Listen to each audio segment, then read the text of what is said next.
Welcome to This Explainer. Today we're doing something, well, kind of wild. We're taking a high-speed dive into how a car engine works, but we're doing it from a totally different angle. We're actually going to look at it from the first-person perspective of the fuel itself.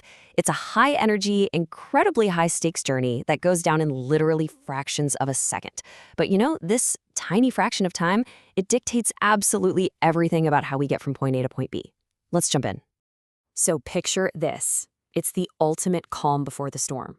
Our source material sets it up perfectly. I'm just a drop of gasoline chilling in the tank until you turn the key. It is completely peaceful in there, right?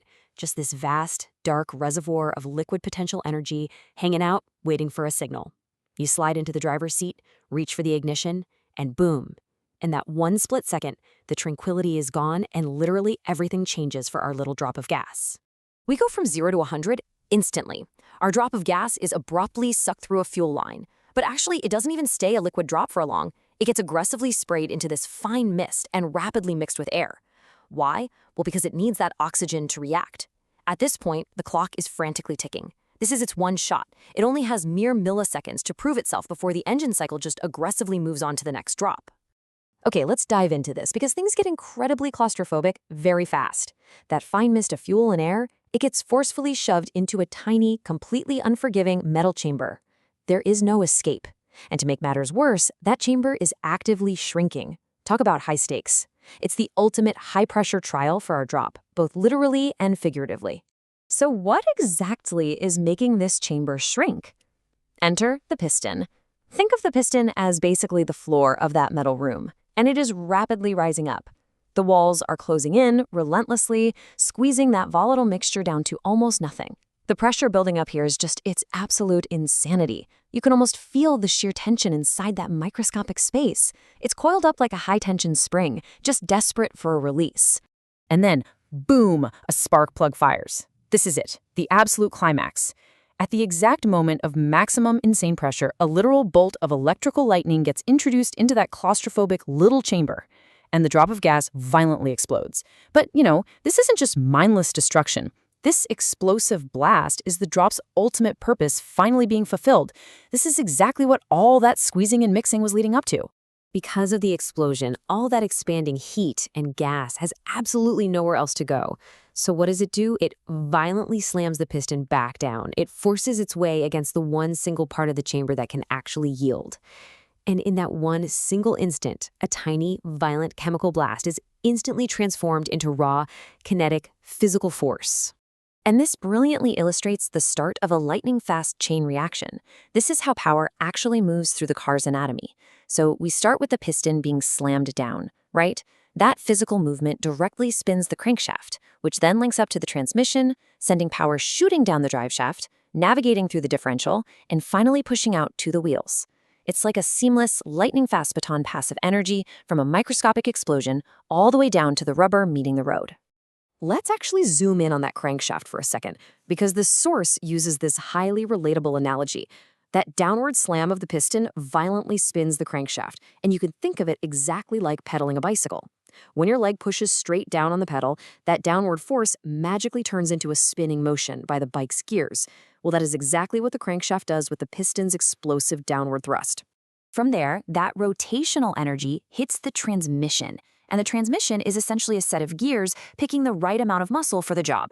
Like, depending on whether you're climbing a steep hill from a dead stop or just cruising along the highway, it adjusts exactly how that spinning energy is used. Once the transmission sorts that out, the power takes a straight, uninterrupted shot down the drive shaft, routes through the differential, and out to the wheels. And just like that, bam, you're moving forward. But wait a minute. What about the gasoline itself? The explosion is over, the raw power made it to the wheels, but the physical matter of the gasoline doesn't just, vanish into thin air. The resolution of our drop's epic journey is the exhaust. Whatever's left of our tiny drop, those burnt chemical leftovers, gets aggressively pushed out of the chamber and shoots right out through the tailpipe, making vital room so the next drop can take its turn. Crucially, though, that exhaust doesn't just dump into the air totally raw. It actually makes a vital pit stop at the catalytic converter first. Before the remnants of our job can officially exit the tailpipe, this specific mechanism intercepts it. It cleans up the exhaust, stripping away the worst of the harmful byproducts. It's really the vital final act of refinement in the fuel's incredibly rapid lifespan. Now, you might be wondering, how on earth does all this chaotic, explosive timing happen so flawlessly without just blowing the engine to pieces? Well, there is a silent orchestrator working behind the scenes of this entire chaotic timeline, the car's computer. It watches absolutely everything. It meticulously times the exact microsecond that spark plug needs to fire, and it constantly adjusts that precise mixture of fuel and air. And honestly, the craziest part, it is micromanaging all these steps thousands of times a second. So let's build a truly staggering perspective here. On the micro level, we just looked at one single explosion, one single millisecond in the life of one tiny drop of gas. But zoom out to the macro level for a second. That identical, violent sequence is happening thousands of times a minute, in thousands of cylinders, in literally every single Boss-powered car on the road right now.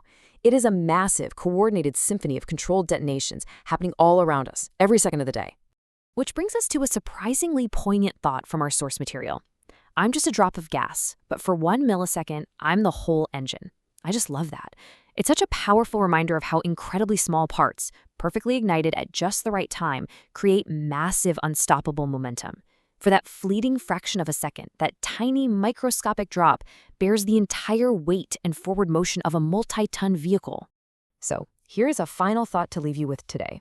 The next time you hit the highway or confidently merge into heavy traffic, or even just cruise down your quiet neighborhood street, I want you to think about what's violently happening right beneath your feet. How many millions of these tiny, perfectly timed explosions are keeping you moving right now? It completely changes how you view a simple drive to the grocery store, doesn't it? Thanks for hanging out with me for this explainer, and keep marveling at the incredible, invisible mechanics operating all around us.